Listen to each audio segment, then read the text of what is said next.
Assalamualaikum warahmatullahi wabarakatuh. Bertemu lagi kita pada pagi ini untuk kita sama-sama mengikuti pembelajaran Bahasa Melayu Komunikasi. Dan tajuk kita pada hari ini ialah hidup bermasyarakat.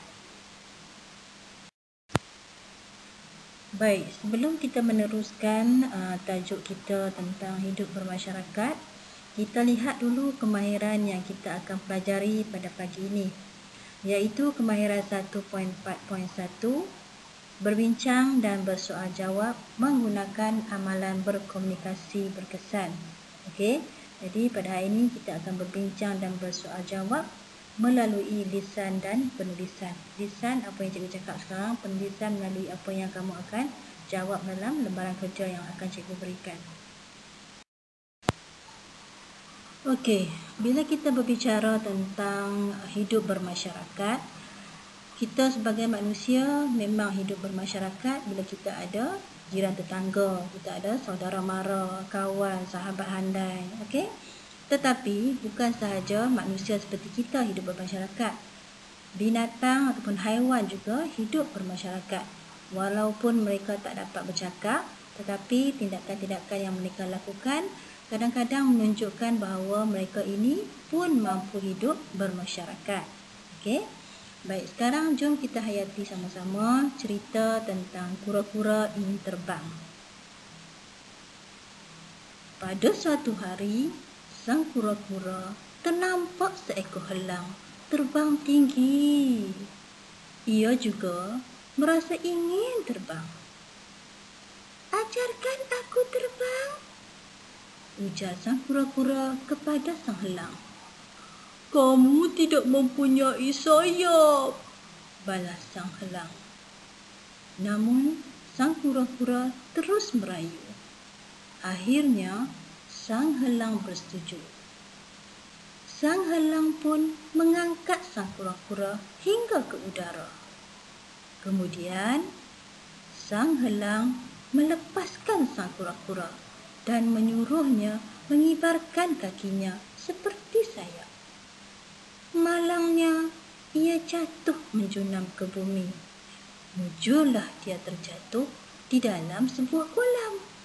Sejak itu, ia sedar akan kelemahan dirinya. Baik, sebentar tadi kita telah hayati cerita tentang kura-kura ingin terbang. Jadi, kita dapat lihat dalam masyarakat haiwan, mereka pun saling tolong-menolong. Bila kura-kura nyatakan hasrat dia ingin belajar terbang, sang elang pun cuba bantu. Tapi malangnya, sang kura-kura terjatuh ke dalam kolam kerana kaki dia tu tak sama dengan sayap sang elang. Okey? Jadi kesimpulannya di sini, kita mesti mengamalkan sikap yang baik dalam hidup bermasyarakat. Kita sesama manusia dengan jiran tetangga, dengan saudara mara, dengan kawan, dengan sahabat, kita mestilah mengamalkan sikap-sikap yang baik, tolong-menolong, hormat-menghormati antara satu sama lain. Okey, perumpamaan dia macam sang elang dan sang kura-kura ni lah. Mereka saling membantu. Kemudian di sekeliling kita ada pelbagai jenis manusia. Ada yang baik dan ada yang di sebaliknya. Jadi kita kena hati-hatilah. Kita berkawan dengan semua orang kan, tapi kita kena pandai-pandai pilih jugalah. Kalau kawan tu suka jenis suka mencuri, tak payahlah kawan dengan dia kan, cara yang baik-baik. Kemudian selain itu, kita juga harus sedar kekuatan dan kelemahan diri kita. Kita juga perlu bersyukur dengan apa yang kita ada. Okey. Contoh dia macam sang kura-kura tadi, bila dia nyatakan hasrat dia ingin terbang pada sang elang cuba bantu. Tapi akhirnya kura-kura ni dia sedar bahawa kelemahan diri dia tak akan dapat terbang seperti elang kalau dia tak mempunyai bulu pelepah. Okey. Jadi bila kita sedar kelemahan kita di mana-mana, kita harus bersyukur dengan apa yang kita ada. Okey, kalau kita ada kekuatan, kita mungkin boleh bantu orang lain. Macam kekuatan yang ada pada sang elang. Dia boleh terbang bila sang kura-kura tu ingin nak terbang. Walaupun dia rasa kura-kura takkan mampu buat, tapi dia cuba juga bantu. Okey, jadi kekuatan yang ada pada sang elang ni dia boleh terbang, tapi dia tak boleh berada dalam air. Tapi kura-kura kekuatan dia boleh berada dalam air tapi tak boleh terbang. Itu perumpamaan dia lah. Okey, kita manusia pun sama saja. Kerana kita semua adalah makhluk Tuhan.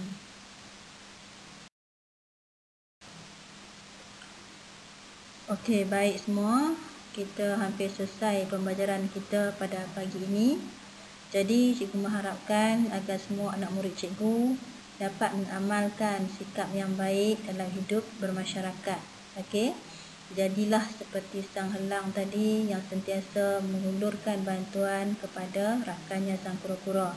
Jadi kita kalau ada peluang, kalau ada ruang, sentiasalah memberi yang terbaik kepada orang di sekeliling kita, kepada saudara mara kita, kepada jiran tetangga, kepada sahabat handai ataupun sesiapa sahaja. Okey, amalkan sikap yang baik-baik, saling hormat menghormati, saling bekerjasama, saling tolong-menolong agar kita disenangi oleh semua orang. Jadi pesan cikgu, jaga diri baik-baik. Kita jumpa lagi minggu depan, insya-Allah. Terima kasih.